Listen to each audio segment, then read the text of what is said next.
kepercayaan yang ditambahkan karena setia dalam perkara kecil. Bapak Ibu, beberapa orang baru dapat menghargai sesuatu saat hal tersebut itu besar. Banyak orang itu bisa menghargai ketika hal itu mahal. Ketika hal itu adalah hal yang spektakuler. Tapi ada beberapa orang jarang bisa menghargai ketika yang di tangannya itu gak seberapa. Yang di tangannya itu sesuatu yang sederhana. Dia susah menghargai itu. Nantilah kalau udah gede baru dia merasa ini butuh dihargai. Misal nih pekerjaan. Berapa banyak orang seenaknya sendiri dalam bekerja. Karena dia merasa posisiku ini biasa aja. Ini bukan yang tak mau kok. Gak sungguh-sungguh, malas-malesan, gak excellent, attitude-nya jelek. Orang-orang seperti ini pengen atau merindukan kapan aku bisa naik jabatan. Dia merasa bahwa ketika suatu saat dia naik jabatan, dia akan lebih bisa menghargai jabatannya. Prinsip seperti ini itu melanda banyak manusia. Jadi dia merasa bahwa ketika aku pegang emas, baru itu tak hargai. Padahal selain emas, banyak hal yang harusnya dipegang dengan sebuah perasaan menghargai. Manusia, pertemanan, hubungan, apalagi studi, kepercayaan. Harusnya segala sesuatu itu dihargai. Bukan apa yang kau anggap berharga saja yang patut dihargai. Harusnya setiap kepercayaan yang datang untuk hidupmu, itu patut dihargai. Kepercayaan bukan masalah besar kecil dan baru bisa dihargai. Kepercayaan adalah kepercayaan. Dan semua kepercayaan itu adalah hal yang patut dihargai. Kalau untuk yang sederhana, gak bisa menghargai. Gak bisa tanggung jawab. Bagaimana Tuhan bisa mempercayakan hal yang lebih besar? Tuhan lihat, loh kamu tak kasih segini loh. Kamu masih ogah-ogahan, kamu masih malas-malasan. Kamu gak sengaja sungguh-sungguh mengerjakan. Kalau tak kasih lebih besar, nanti lebih hancur pasti. Nah ini masalahnya. Banyak orang pengen diberkati. Banyak orang pengen dipercayai. Tapi kehidupannya tidak menunjukkan bahwa dia layak dan pantas untuk dipercayai. Gitu ya. Dari sisi Tuhan, Tuhan pengen berkati kita. Dari sisi kita, siapkan diri kita untuk dapat dipercayai. Ada sebuah pertanyaan, mengapa ada orang-orang yang bisa mendapat kesempatan yang besar dalam hidupnya? Kadang kita lihat ya, kenapa si A itu kok dapat promosi? Kenapa hidupnya diberkati Tuhan ya? Kenapa? Kita pengen belajar sama-sama ya. Mengapa orang-orang seperti ini tuh kayak dapat favor demi favor dalam hidupnya. Perkenanan demi perkenanan dalam hidupnya. Yang pertama, karena dia setia mengerjakan apa yang ada. Dia nggak nunggu. Dia nggak nunggu apa yang belum ada. Nanti kalau aku punya ini, tak kerjakan sungguh-sungguh. Enggak. Mulai dari apa yang ada sekarang. Sekalipun apa yang ada ini belum atau bukan yang dia inginkan. Dia mulai setia dengan apa yang ada. Jangan selalu fokus untuk apa yang belum ada. Kerjakan dulu apa yang ada. Oke, contoh nih. Nanti ya kalau Tuhan berkati aku punya rumah besar. Baru nanti rumahku tak bersihin. Loh sekarang rumah gak pernah dibersihin. Nanti dikasih rumah besar. Bangunnya bagus. Bangun tahu gak? Bangun tuh lebih gampang daripada merawat. Nah kalau gak dibiasakan sekarang. Rumah sebesar apapun akan tetap jadi rumah rusak di tangan Anda. Betul gak? Coba buka dengan saya Matius 25. Matius 25 ayat yang ke-15. Yang seorang diberikannya 5 talenta, yang seorang lagi 2, dan yang seorang lain 1. Lagi 1. Masing-masing menurut kesanggupannya lalu ia berangkat. Segera pergilah hamba yang menerima 5 talenta itu. Ia menjalankan uang itu lalu beroleh laba 5 talenta. Dia gak nunggu. Nanti kalau aku dipercaya 10, dipercaya 20, baru tak kerjakan. Yang ada di depan matanya, itu yang langsung dia kerjakan. Hari ini, mau itu keluarga, mau itu pendidikan, mau itu pekerjaan, mau itu uang. Kerjakan dulu apa yang ada. Saya percaya kok. Firman Allah yang berkata, prinsip ini, barang siapa dapat dipercaya dalam perkara kecil, dia akan mendapatkan tanggung jawab dalam perkara besar. Akan selalu hukum itu dapat terjadi di hidup kita. Setialah. Jangan mikir, kecil, gak ada apa-apanya, ngapain lah aku ngurusi ini. Enggak. Kalau Anda dengan yang kecil aja, yang sederhana saja, Anda belanin, Anda mati-matian memperjuangkannya, Anda garap betul-betul. Tuhan gak akan ragu mempercayakan Anda perkara besar. Karena Anda didapati hamba yang setia. Sama hari ini, gereja ini setiap berusaha, berdoa, mengerjakan sungguh-sungguh, setiap lapisan generasi digembalakan betul-betul. Senior digembalakan, family atau keluarga digembalakan, profesional muda digembalakan, anak-anak muda dibagi dua, anak-anak kuliah, youth atau anak-anak sekolah, teenager digembalakan. Eagle Kids dibagi tiga, ada anak-anak kelas 4 sampai kelas 1 SMP, kelas 1 sampai kelas 3 SD, dari umur 2 atau 3 sampai TK besar, sampai grade B, itu digembalakan tiap-tiap kelas. Saya sampaikan di ibadah kedua tadi itu. Gereja ini gak main gereja-gerejaan. Hanya karena kayaknya kok gak komplit ya, gak ada ibadah anak-anak muda. Yaudahlah kita tambah ibadah anak-anak muda. Enggak. Kita bukan karena gak komplit kemudian kita punya ide menambahkan. Bukan. Adanya ibadah anak muda di gereja ini karena kita melihat anak muda itu harusnya menjadi generasi yang lebih awal kenal Tuhan. Supaya ketika dia tua, dia lebih baik. Makanya Amsal 22 mengatakan didiklah anak muda. Kita itu mendidik sejak anak muda supaya pada masa tuanya dia itu gak melenceng dari jalannya. Saya kasih ilustrasi. Sebelum kita launching kereta api, kita harus buat relnya dulu. Kenapa? Supaya ketika kereta api dijalankan, dia gak keluar kemana-mana. Sesuai dengan rel yang diciptakan. Kalau enggak, jatuh di tengah jalan kereta api itu. Hidup anak muda itu dibentuk. Gereja ini betul-betul pengen dari masa muda, masa kecil. Itu menyiapkan anak-anak muda supaya apa? Gedenya nanti mereka bisa lebih baik daripada kita. Generasi di bawah kita tuh harus lebih baik daripada kita. Amin. Nah, oleh karena itu kita belajar setia di poin pertama ini. Gereja ini mau setia. Misalnya ada yang tanya, GMS kok jumlah jemaatnya makin banyak. Bukan kita karena kita lebih hebat, bukan. Karena kita belajar setia. Ya, Samarinda ini juga dimulai dari JG. Oke? Hari ini kalau Tuhan tambah-tambahkan, semua juga karena salah satu faktornya adalah karena setia. 2 orang dijagai, 4 orang diopeni, 5 orang ya didoakan. Setia. Ada senior 1 ya dilayani. Sampai sekarang jadi ratusan. Ada family berapa ya dikerjakan. Anak-anak berapa, ayo dijaga. Karena setia. Apa yang ada? Karena Tuhan melihat kita setia. Amin. Yang pertama lagi saya bilang, mengapa ada orang-orang mendapat kesempatan yang besar? Karena setia mengerjakan apa yang ada. Termasuk gereja ini. Gereja ini gak cuma minta diurapi, dipakai besar. Gereja ini mau tanggung jawab dalam perkara kecil. Kalau Tuhan percayakan sekarang contoh, kita ngerintis gereja di Bontang. Bontang tuh mulai dari 1 CG. Berubah jadi beberapa CG. Sekarang udah berapa puluh orang. Nanti akhir tahun kita akan rilis jadi gereja lokal di sana. Setelah itu kita akan rintis lagi di mana semua dari angka kecil. Always start with a few. Selalu mulai dari beberapa. Tapi beberapa itu kita kerjakan sungguh-sungguh sebagai tanggung jawab. Ketika Tuhan melihat tanggung jawab itu, disitulah Tuhan tambahkan kepercayaan. Yang kedua, mengapa kita itu dapat dipercaya lebih besar? Karena melangkah dengan apa yang ada. Kalau tadi itu mengerjakan apa yang ada.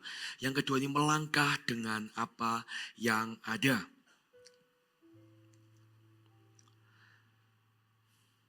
Yohanes 6 ayat 9. Yohanes 6 ayat yang ke-9. Di sini ada seorang anak yang mempunyai 5 roti jelai dan 2 ikan. Tetapi apakah artinya itu untuk orang sebanyak ini? Terkadang kita mikir, apa yang kita punyai ini apakah berdampak sih untuk mempengaruhi banyak orang? Kita merasa bahwa hal yang kita punya ini nggak seberapa. Tahu nggak? Kalau Anda merasa sulit membayangkan bisa mempengaruhi kota, sederhana. Serahkan aja apa yang ada pada Anda, karena keberadaan Anda akan mempengaruhi orang di sebelah Anda. Ketika orang sebelah Anda itu terinspirasi oleh Anda, mereka akan melanjutkan menginspirasi orang lain. 5 roti, 2 ikan, di hadapan mereka itu ribuan orang. Mereka merasa bahwa, aduh, aku loh punya cuma segini. Kalau murid-murid dan Yesus punya pilihan untuk mengeluh, mereka gampang untuk mengeluh. Yang dikasih makan banyak, guru. Tapi yang ada di tangan anak ini cuma 5 roti, 2 ikan. Apa gunanya? Nah, kita seringkali merasa bahwa yang di tanganku ini gak ada harganya. Karena terlalu kecil. Contoh, buat apa aku nabung, Pak? Wong gajiku cuma segini. Gak mungkin aku bisa nabung. Tahukah, nabung itu bukan masalah Anda gaji berapa. Nabung itu masalah sikap dan keputusan. Anda punya gaji kecil selama Anda tetap punya nilai prioritas yang benar. Anda tetap bisa nabung. Nanti Anda gaji besar, Anda bisa nabung lebih banyak. Sama dengan memberi kan. Memberi itu gak nunggu kaya. Tapi prinsip hidup. Sama. Kalau Anda ingin dipakai Tuhan, pengen diberkati lebih, mulai dari apa yang ada. Berikan apa yang ada. Misal nih, Pak, saya ini loh mau daftar Servolution, udah tutup by the way. Saya ngomong gini bukan untuk promosi Servolution lagi. Saya mau daftar pelayanan, Pak. Sampai saya kan nggak tahu loh, Pak. Saya ini mau pelayanan apa? Lah ibu bisa apa? Gak bisa apa-apa. Lah ini ibu bisa ngomong, oh iya saya lupa ya kan. Terus ini pelayanan apa ya Pak ya? Oke, keahliannya ibu punyanya apa? Masak Pak, nggak ada di sini pelayanan masak. Ya kan? Itu bisa diaplikasikan di CG. Tapi kalau ibadah apa ya? Oke, ibu, kira-kira coba lihat lebih jauh lagi. Ibu punya apa? Saya ini gak bisa apa-apa, cuma bisa ngomong tok Pak. Setiap hari itu ngomongi Pak, suamiku, ngomongi anak-anakku, ngomongi. Yes Pak, ibu jadi pendoa syafaat aja. Loh, bisa tak Pak? Modal ngomong. Loh, doa kan modal ngomong. Lah doa gak pakai ngomong ya apa cara tahunya ya kan? Ayo ibu terjun di pendoa. Gitu tak Pak? Saya cuma bisa ngomong Pak. Coba aja masuk. Geluti dalami. Berikan apa yang ada. Karena ibu-ibu itu kuotanya banyak terkadang kan. Itu setan itu pergi gara-gara apa? Diomeli terus sama ibu itu. Doa syafaat gak mandek-mandek, gak berhenti-berhenti. Sampai setan begini, kapan ibu iki berhenti doa aku ya tuh? Ternyata ketika dia masuk di situ, ini kejadian nyata loh. Saya cerita ini ada faktanya. Loh ada. Loh sungguhan tak Pak? Iya. Ada ibu-ibu itu yang tanya, bingung tanya ke gembalanya. Saya ini loh Pak, cuma bisa modal ngomong. Suamiku tuh ngomong aku ini cerewet Pak. Terus langsung gembalanya punya ide. Ibu jadi pendoa syafaat. Terus beberapa bulan setelah masuk di pendoa, ditanya suaminya. Gimana istrinya sekarang? Puji Tuhan Pak. Loh puji Tuhan gimana? Ya dia bertumbuh di dalam pendoa. Terus Pak bisik-bisik suaminya. Kalau di rumah sekarang gak sering ngomel. Loh kok bisa? Katanya capek. Kata-katanya udah habis dibuat setan katanya. Udah di syafaat, udah doa buat kota semua. Habis di ruang doa. Begitu pulang, mah gak ngomel. Capek aku, dibilang kayak gitu. Ternyata bawa berkat juga. Ya kan? Disalurkan. Ya kan? Jadi yang biasa dimarah-marahin tuh suaminya, sekarang dimarah-marahin tuh. Wah itu penghulu-penghulu di udara itu. Itu kan? Ternyata dia cuma bisa itu. Dan dia salurkan, dia berikan kepada Tuhan. Tahukah? 5 roti 2 ikan, kalau kita lihat yang kita kasih makan tuh ribuan orang. Kayak gak ada apa-apanya kan? Tapi ketika itu diserahkan sama Tuhan. Tuhan sanggup mengubah keterbatasan kita. Jadi berkat dan berkelimpahan sampai sisa 12 bakul. Kita cuma bisa modal ngomong, gak bisa apa-apa misalnya. Ketika Anda serahkan kemampuan yang ada sekarang di tangan Anda. Tuhan akan pakai itu jadi berkat buat orang lain. Saya pernah cerita, saya ini cuma bisa nyetir sepeda motor Bapak Ibu. Saya bahkan gak bisa tergabung Servolution. Sepeda motor saya itu saya pakai untuk jemput anggota CG saya setiap minggu. Saya cuma jemputin itu aja. Tapi kemampuan saya berkendaraan itu loh. Yang saya pakai, saya persembahkan buat Tuhan. Membawa setiap minggu itu jiwa-jiwa berapa banyak. Saya jemputi satu-satu. Saya nggak bisa apa-apa, saya nggak punya apa-apa. Saya cuma yang ada itu, saya serahkan sama Tuhan. Kalau kita mau dipercaya besar, mau dipindahkan berkat-berkat dari bangsa-bangsa kepada kita. Mulailah yang pertama dari apa yang ada padamu. Dan kemudian berikan apa yang ada padamu. Yang pertama kerjakan apa yang ada padamu. Yang kedua berikan yang ada padamu. Amin. Coba kita buka di Mazmur 75. Mazmur 75 ayat yang ke-7. Sebab bukan dari timur atau dari barat dan bukan dari padang gurun datangnya peninggian itu. Tetapi Allah adalah hakim. Direndahkannya yang satu dan ditinggikannya yang lain. Bapak Ibu, hari ini belajarlah untuk tidak fokus dengan semua kekurangan yang ada. Kalau Anda masih punya sedikit, kerjakan dan berikan dulu sama Tuhan. Punyailah sifat yang excellent. Ketika itu berhasil Anda kelola, kepercayaan akan datang dengan sendirinya. Daud itu di antara 8 laki-laki bersaudara, Daud itu tidak punya jabatan. Bahkan papanya merasa anak ini paling gak kompeten. Makanya dia cuma dikasih 2 atau 3 kambing domba. Mungkin papanya mikir, daripada anakku nganggur lah. Udahlah, semua jadi tentara, semua mau disiapkan sekolah ini. Wes anakku ini di rumah, tak serahin kambing 3. Tolong jaga ya. Tahu gak? Dia gak melihat itu sebagai hinaan. Tapi dia melihat itu sebagai kepercayaan. Dia jaga yang 2 ekor itu. Susah enggak? Enggak. Tapi kalau orang dibandingkan dengan kokonya yang punya jabatan di militer, itu hinaan. Karena beda banget. Satunya di pemerintahan, satunya di ladang. Tapi Daud tidak melihat itu sebagai sesuatu yang merasa aku gak dihargai. Kok aku kayak gini, kukuku lu kayak gitu, kakakku kayak gitu, kenapa aku kayak gini? Enggak. Dia melihat 2 atau 3 kambing yang dipercayakan sebagai bentuk yang dia harus kelola. Dia harus kerjakan. Dan tahukah Anda, siapa yang dipilih oleh Tuhan ketika Tuhan berfirman pada Samuel, dari anak Isai lah yang akan kupilih jadi raja menggantikan Saul. Tuhan pilih bukan yang paling hebat. Saya rasa salah satu dasar pemilihan Tuhan selain hatinya Daud itu dekat sama Tuhan, adalah kesetiaan Daud dalam perkara kecil. Dia setia. Dia jaga.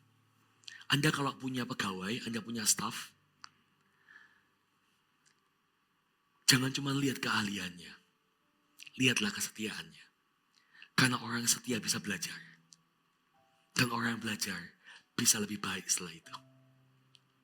Kalau Anda sebagai pekerja, jangan buru-buru minta kepercayaan, jangan buru-buru minta promosi. Setia dulu. Kerjakan apa yang dititipkan kepadamu. Hari ini misalnya Anda di hotel, Anda bellboy. Anda buka pintu. Buka tutup pintu gitu terus. Setialah. Excellent lah. Ketika kamu membuka pintu, apa yang bisa membedakan Anda dengan orang lain buka pintu? Anda membuka itu dan melayani itu dengan hatimu dengan excellent. Dengan senyummu, dengan servis yang maksimal. Saya percaya, firman Allah, Mazmur 75, peninggian itu dari tangan Allah. Ketika Allah melihat orang-orang setia kayak gini, Tuhan yang angkat Anda. Daud itu dari orang yang gak diperhitungkan, tiba-tiba diangkat. Yusuf dari penjara diangkat. Tuhan yang meninggikan. Karena ada orang-orang yang dapati setia. Yang ketiga, mengapa ada orang-orang yang dapat kesempatan yang besar? Yang ketiga adalah karena orang tersebut berhasil mengelola. Dia didapati sebagai pengelola yang berhasil. Sadari posisi kita itu bukan pemilik. Kita itu pengelola. Pengelola itu cuma dititipin. dipercayai. Dan kepercayaan akan terus dapat ditambahkan atau tidak, tergantung bagaimana dia mengerjakan. Kalau gagal, ya nggak dipercaya lebih. Tapi kalau dia berhasil, tentunya akan dipercaya lebih besar. Itu aja prinsipnya. Hari ini, sebagai pengelola anak, pengelola rumah tangga, pengelola uang, pengelola pekerjaan, pengelola apapun yang Tuhan titipkan pada Anda. Sudahkah kita menjadi pengelola yang baik di mata Tuhan? Kenapa sih kita mesti ngelola? Saya sampaikan beberapa waktu yang lalu di ibadah AOG ini. Poin yang ini, kenapa sih kita tuh mesti kelola? Yang pertama, supaya maksimal. Tuhan tidak pernah titipkan hasil akhir, tapi Tuhan selalu titipkan itu mentah. Contoh, ketika kita dipercaya oleh Tuhan, 5 talenta. Tuhan gak pengen 5 talenta itu setelah tuannya datang tetap jadi 5 talenta. Dikembangkan. Dimaksimalkan. Siapa lagi contohnya? Adam. Adam itu diciptakan oleh Tuhan, kemudian banyak hewan-hewan dan tumbuh-tumbuhan di sekitarnya. Di Kejadian dicatat dengan sangat jelas bahwa Tuhan menyuruh Adam memberikan nama untuk hewan-hewan itu. Pertanyaan gini, pada waktu Tuhan ciptakan hewan-hewan itu, bisakah Tuhan langsung kasih nama? Bisa nggak? Bisa. Kenapa kok Tuhan minta Adam yang kasih nama? Karena sejak manusia diciptakan, Tuhan pengen manusia itu bisa berkembang untuk bisa mengelola apa yang Tuhan sudah ciptakan. Maka dilibatkan. Jadi kalau dari dulunya gajah itu punya belalai kemudian dinamai gajah. Kalau Anda protes kenapa namanya gajah, protes sama Adam. Iya dong, dia yang namai dan Tuhan itu benar-benar mengiyakan. Kenapa? Karena sebagai pengelola Adam mengerjakannya dengan baik. Yang kedua, supaya berkembang. Kenapa kita kelola supaya berkembang? Apa yang di tangan kita tidak boleh tetap Bapak Ibu. Gak boleh. Buktinya apa? Ada hamba yang terima 1 talenta. Ketika tuannya datang balik dan kemudian ini 1 talenta yang Tuhan titipkan, yang Tuhan serahkan. Tak kembalikan utuh 1 talenta. Dan tuannya marah loh. Dan melihat sebagai perbuatan yang jahat. Itu artinya kalau Tuhan berikan sesuatu dan kita itu tidak kembangkan. Itu jahat di mata Tuhan. Karena kita sedang tidak berfungsi seperti seharusnya. Tahukah? Banyak orang pengen dipercayai. Hari-hari ini zaman edan sih. Zaman gila. Banyak orang buat sensasi supaya dia terkenal. Kalau terkenal diundang TV. Kemudian dalam hitungan bulan sudah hilang. Tapi orang happy. Tahu gak? Kenapa kok dia pengen kayak gitu? 1, karena sebenarnya pengen dapat sorotan dan dapat dipercayai. Tapi caranya salah. Kepercayaan itu mahal loh. Coba Anda kalau bekerja di dalam sebuah perusahaan, apa yang Anda kejar dari pemilik perusahaan? Pasti kepercayaan. Kepercayaan itu mahal. Kalau Tuhan sudah percayai kita hari ini, jangan sia-siakan. Kembangkan. Amin. Supaya apa yang telah dititipkan itu tidak pernah jadi sama. Saya tadi ngomong di ibadah kedua. Misal nih, Anda itu seorang karyawan masuk kerja di sebuah perusahaan dapat gaji 6 juta. Oke? Pada waktu Anda terima gaji 6 juta, Anda protes, kok 6 juta ya? Dikit ini, gak cukup aku. Sebelum Anda mikir ke sana, Anda mikir nggak? Dengan perusahaan itu menggaji Anda 6 juta. Apakah perusahaan itu akan untung 6 juta minimal dengan mempekerjakan Anda? Harusnya dengan aku kerja di situ, aku digaji 6 juta. Minimal. Perusahaan itu akan laba atau profit 6 juta 100. Kalau enggak, berarti perusahaan itu sudah rugi mempekerjakan Anda. Orang tuh cenderung pengen minta bagianku. Dia lupa, dia punya tanggung jawab. Di divisinya, Apakah divisi itu ada jaminan bakal berkembang ketika dia yang pegang? Kita kerja bukan untuk gaji. Kita kerja supaya kepercayaan yang kita diberikan sama kita dapat kita kembangkan. Mentalitas orang Kristen tidak boleh serendah itu. Saya setuju bahwa kita ini butuh uang. Kita kerja juga supaya dapat salary, betul? Tapi jangan kerja untuk gaji. Kalau kita kerja untuk gaji, fokusnya hanya akhir bulan. Pernah nggak Anda lihat beberapa SPG di beberapa toko? Begitu jam 9.30, mall mau tutup jam 10, udah nggak ada niat untuk menjual produk. Begitu ada customer masuk 9.35, mukanya aja gitu. Pikir gini loh, aku mau tutup lebih awal. Aduh, masih melayani. Ya kalau beli, belum tuh beli lagi. Cuma lihat-lihat mampir, sambil nunggu istrinya, mungkin suaminya masuk kemana, gitu kan. Lu namanya toko, bebas dong orang lihat beli atau tidak. Tapi kenapa dia nggak mau melayani dengan baik? Karena fokusnya gini, kalau bisa aku kerja seminim mungkin, dapat gajinya cepetan. Orang kalau fokusnya untuk berkembang, harus nggak kayak gitu. Dia masih akan mikir, aku pengen kembangkan perusahaanku, karena kesuksesan perusahaanku adalah kesuksesanku juga. Ketika perusahaanku itu berkembang, harusnya juga berkembang untuk diriku. Tuhan harus punya value yang berbeda. Ya, misalnya Anda dikasih bidang di pemasaran, apa itu namanya, marketing. Dengan Anda masuk di situ, target bulan depan harusnya berbeda dong. Jangan mikir gaji berapa ya. Aduh, gak turun-turun nih gajinya ya. Pikirkan dulu, apa yang bisa aku kembangkan melalui kepercayaan yang dikasih. Amin. Berkat harta dari bangsa-bangsa tidak akan pernah Tuhan titipkan kepadamu. Kalau mentalitasmu cuma mikirin, aku nerima apa. Tapi berikan sesuatu dulu. Supaya apa yang di tanganmu itu berkembang. Maka Tuhan akan titipkan yang lebih besar. Ingat, kita pengelola, bukan pemilik. Yang ketiga, sebagai bentuk tanggung jawab. Kepercayaan bertambah atau tidak tergantung bagaimana hasil dia mengelola. Kenapa kita mengelola? Sebagai bentuk tanggung jawab. Kita mengelola itu karena kita tahu semua ini titipan. Suatu saat akan ada laporannya. Ko Yudi itu selalu ngajarin saya nilai-nilai yang sederhana. Contoh, saya kan sudah berkeluarga nih sama istri. Tapi saya masih terus belajar dari pemimpin-pemimpin saya. Singkat cerita, suatu saat dulu pernah kita diskusi masalah uang. Ko Yudi bilang simpel gini, bukan karena kamu hamba Tuhan, kamu gak perlu mengatur dan tanggung jawab tentang keuanganmu. Hamba Tuhan tetap punya uang, dan itu adalah bentuk tanggung jawab. Kalau kamu mau diberkati lebih, tanggung jawablah dengan apa yang Tuhan titipkan sekarang. Ko Yudi mulai cerita kisah hidupnya.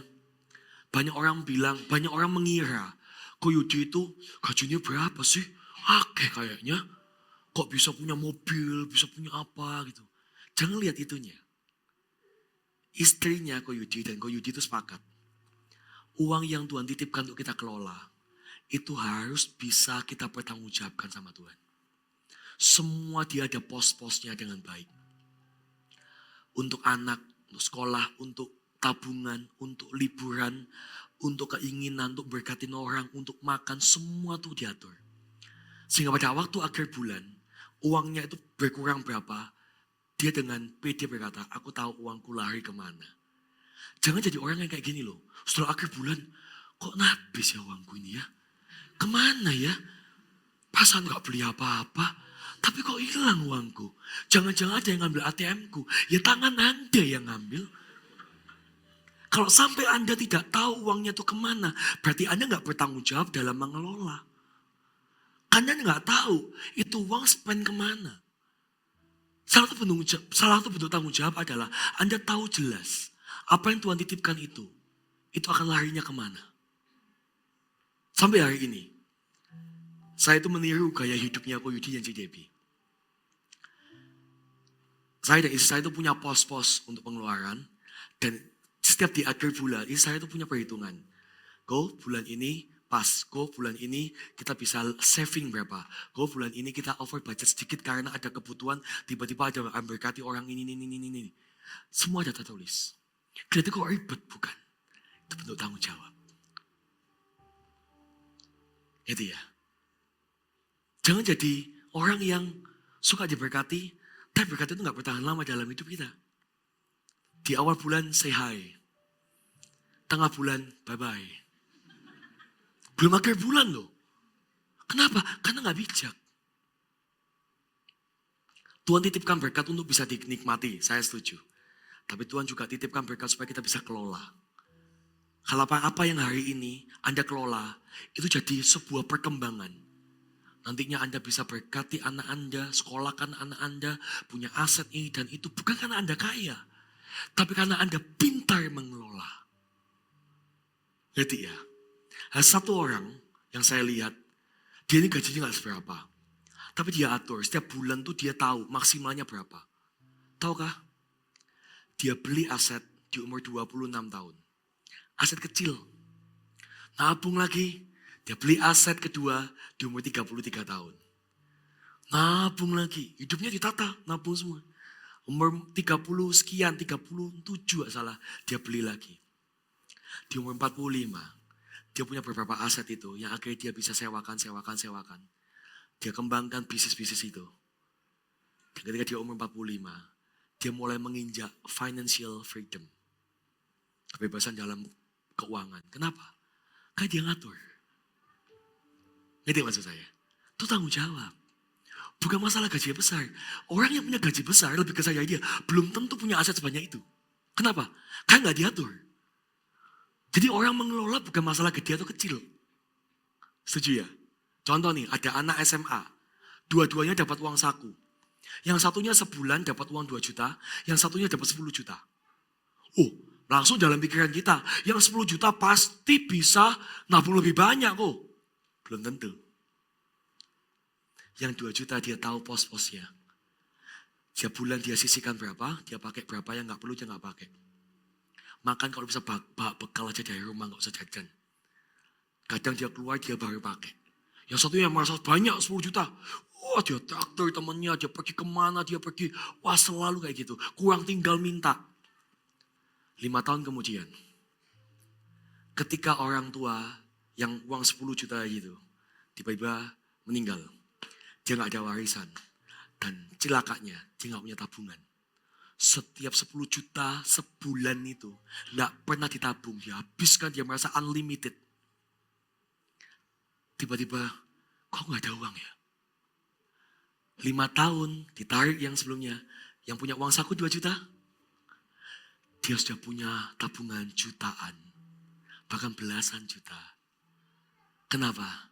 Karena dia sisihkan pelan-pelan. Siapa bilang punya uang lebih banyak, lebih bisa ngelola? Belum tentu. Itu keputusan. Orang seperti yang 2 juta tadi itu akan ditambah-tambahkan kepercayaan karena dia berhasil mengelola. Amin. Jadi Bapak Ibu, kalau kita hari ini tahu bahwa berkat dari bangsa-bangsa, kekayaan dari bangsa-bangsa itu akan dapat dititipkan dan dipindahkan kepada kita. Berarti Anda harus siap dengan berkat yang sekarang. Kayak tiba-tiba karena kemampuan Anda berkembang, ada berkat yang tiba-tiba Tuhan titipkan di masa-masa Anda mengembangkan pengelolaan Anda. Oke? Buka dengan saya, ini terakhir. Oh, saya bacakan deh. Matius 25 ayat 29. Saya bacakan versi Amplified Bible-nya ya. Matius 25, catat aja Matius 25 ayat 29. Saya bahasakan langsung, saya terjemahkan langsung. Kepada setiap orang yang memiliki, dengan kata lain, yang menghargai berkat dan pemberian dari Allah, dan telah menggunakannya dengan bijak, lebih banyak akan diberikan. Dia akan dicukupi dengan limpah, sehingga dia akan memiliki kelimpahan. Tapi kepada orang yang gak memiliki, dengan kata lain, dia mengabaikan pemberian dari Tuhan, mengabaikan berkat Tuhan, bahkan apa yang ada pada orang kedua ini akan diambil, dititipkan kepada orang pertama. Anda baca enggak? Yang 1 talenta itu akhirnya diambil, dikasih kepada yang punya 10. Ada beberapa orang tanya, loh Pak, kenapa harus dikasih yang ke-10? Yang 10 kan udah punya banyak. Tahu enggak kenapa Tuhan tambahkan yang 1 talenta tadi itu dikasih kepada yang 10? Karena Tuhan lihat, yang 10 tadi itu adalah hamba yang bertanggung jawab di dalam pengelolaan. Maka harta orang lain pun akan dititipkan kepada dia. Siapa berhasil dipercaya, siapa berhasil mengelola, akan dititipkan lebih banyak. Tapi siapa yang gak berhasil, apa yang ada padanya akan diambil dari dia. Amin. Saya minta PAW boleh siap-siap, saya akan tutup dengan ini. Saya rasa mostly atau kebanyakan di ibadah ini adalah orang-orang bekerja, masih aktif produktif bekerja. Baik sebagai business owner maupun staff perusahaan. Oke? Saya mau kasih tahu Anda hari ini. Anda tuh boleh bermimpi besar tentang pekerjaan Anda. Aku pengen tokoku nanti punya cabang kok, puji Tuhan. Anda punya mimpi. Aku pengen kok nanti, sekarang aku ini masih karyawan. So saat aku pengen jadi supervisor kok. Aku pengen jadi manager kok. Puji Tuhan Anda punya mimpi. Tapi mimpi saja gak cukup kata Amsal. Kenapa saya bilang kayak gitu? Karena hari ini di posisi manapun kita. Kalau kita memposisikan diri kita sebagai hamba yang bertanggung jawab. Mengelola dari hal kecil, setia dalam hal kecil. Bukankah kepercayaan ditambahkan? Tapi sebaliknya kalau Anda menganggap remeh hari ini. Segala sesuatu pun akan lewat dari hidup Anda. Contoh, Anda bekerja. Anda merasa posisi Anda ini gak mengasihkan. Aduh cuma gini-gini aja pekerjaanku. Anda datang kerja telat. Di tempat kerja banyak chattingan, banyak sosmedan. Makan siang lama sampai overtime. Gak kerja-kerja. Tugas diminta beberapa kali gak pernah dapat feedback. Anda pasif, gak bertanggung jawab. Attitude-nya gak enak, ditanya sama bosnya. Jawabnya gak oke. Dikit-dikit izin dan lain sebagainya. Saya kasih tahu. Promosi gak akan datang dalam hidup. Bukan karena Tuhan jahat loh. Karena engkau yang membatalkan promosi untuk hidup. Ngerti ya? Tapi sebaliknya. Kalau Anda adalah seorang pekerja yang takut akan Tuhan.